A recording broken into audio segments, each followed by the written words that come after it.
топки подсоединяем воздуховод и устанавливаем ее на заранее подготовленное основание. Вокруг топки начинаем выкладывать кирпичный короб.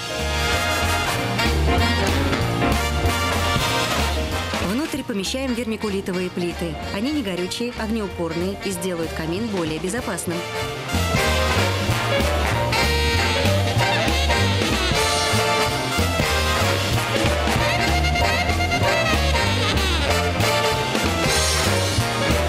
Начинаем установку дымохода. Элементы надежно стыкуются друг с другом.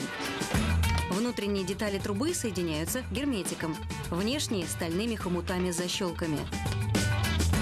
Дымоход двухтрубный. Одна из труб подведена к нашему камину, другая – к хозяйской банной печке на цокольном этаже.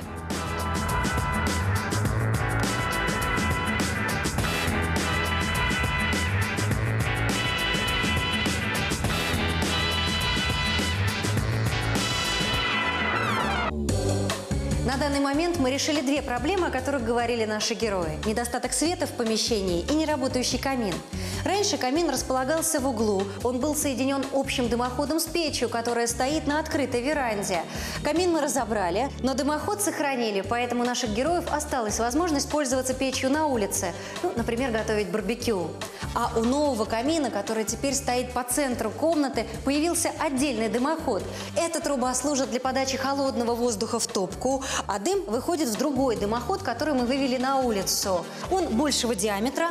Дымоход двухконтурный, так называемый сэндвич. Внутри у него керамическая труба, слой утеплителя шириной 6 сантиметров и внешняя труба из нержавеющей стали. Такая толщина утеплителя необходима для того, чтобы в зимнее время года дымоход не промерзал, имел стабильную тягу и огонь в камине горел ровно.